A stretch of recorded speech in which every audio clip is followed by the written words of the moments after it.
There's a claim circulating right now that the Epstein files reveal Ellen DeGeneres as, and I'm quoting this directly from the posts, Hollywood's most prolific cannibal, that she consumed human flesh. Guess what? Pizza's here.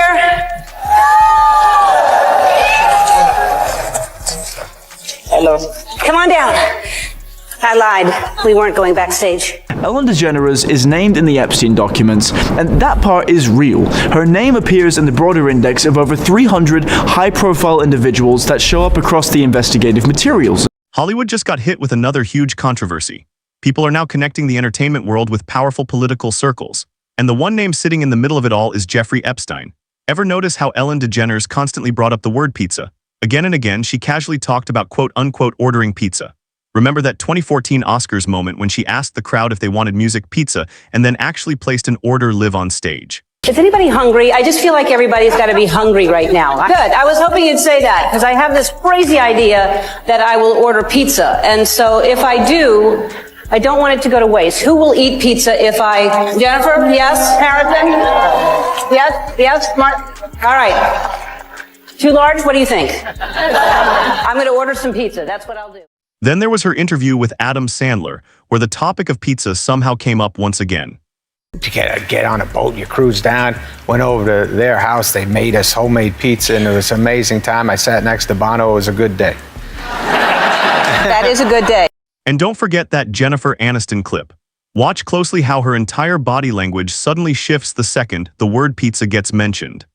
These circles of friends that you guys have, you told a story about going and having pizza at the Clooney's in Lake Como. Yeah, that's all an Aniston thing. Like George and I would love you to come over for pizza, but how was the pizza? Was it good? Did he make it himself? Amal's pizza was better than Clooney's. They both made. Everybody made a certain kind of pizza. There's no pizza we didn't love. Isn't it strange that music, during so many celebrity interviews, actors and musicians randomly start talking about pizza parties and music, keep describing them like they're something incredible? Well, maybe because they are not talking about normal pizza with crust, cheese, and pepperoni. Inside the Epstein files, the word pizza appears nearly 1,000 times. And in many of the emails where the word shows up, the names and email addresses are blacked out. Why hide harmless music, conversations about pizza parties, or messages saying, "Thanks for the pizza today"? Maybe because it wasn't innocent conversation at all.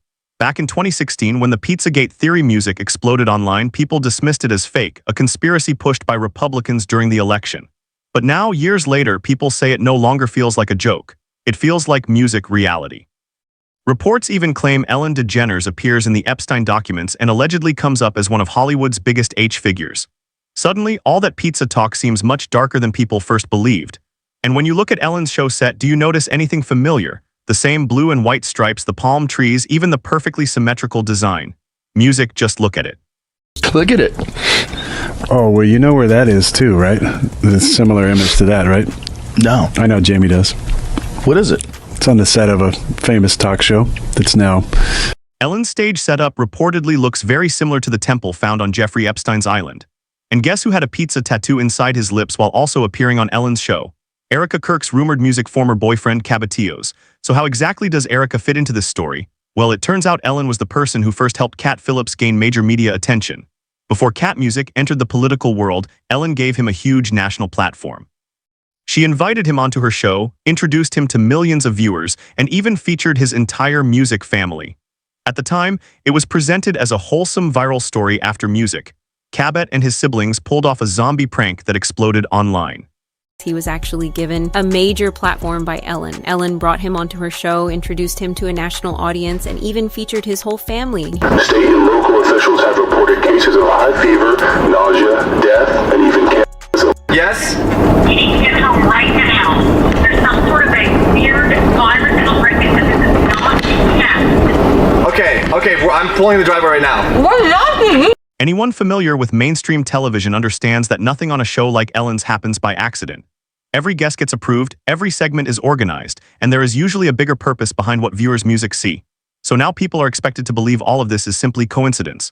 But here's the part that really unsettles people. Just weeks ago, searching the word pizza music on the official DOJ Epstein files reportedly showed almost 1,000 results. Now those results have suddenly dropped. So music, if pizza only means pizza, why would files connected to that word disappear? But it gets music even darker. Some people close to Ellen's former DJ, Steven Twitch boss, claim Twitch may have discovered something connected to Ellen that deeply disturbed him. Reports say whatever he found allegedly made him want to remove his family from Hollywood completely. Then tragedy struck. News broke that Steven Twitch boss died from a self-inflicted gunshot wound. Reports later revealed that the former Ellen show DJ left behind a note saying he could not continue. Twitch was discovered inside a motel room and authorities stated he took his own life. However, many fans never fully accepted that explanation. And now, with renewed attention on Ellen and the alleged music Epstein links, people are once again questioning whether Twitch's death was truly self-inflicted. According to hotel workers, no one reportedly heard a gunshot, which many found strange given the hotel's structure. Even more troubling to some people is the fact that he died just 3 days before his 9th wedding anniversary. Sources claim he was preparing to reveal disturbing information about Ellen before he was allegedly silenced. So now Erika Kirk's former boyfriend Cabot Phillips gets exposed over the pizza tattoo, and people discover Ellen, who some accuse of being Hollywood's most prolific cannibal figure, helped launch his career. Are people seriously expected to believe all these links are random coincidences? Especially after Charlie Music, Kirk openly stated years ago that pizza was never really about food. If you scroll through his posts, you can reportedly find several comments where he directly claims pizza is a code word tied to something much darker. Fast forward to today, and supporters of these theories now say the latest Epstein documents prove the pizza theory was true all along. In the DOJ emails, Epstein and his circle constantly discussed pizza parties.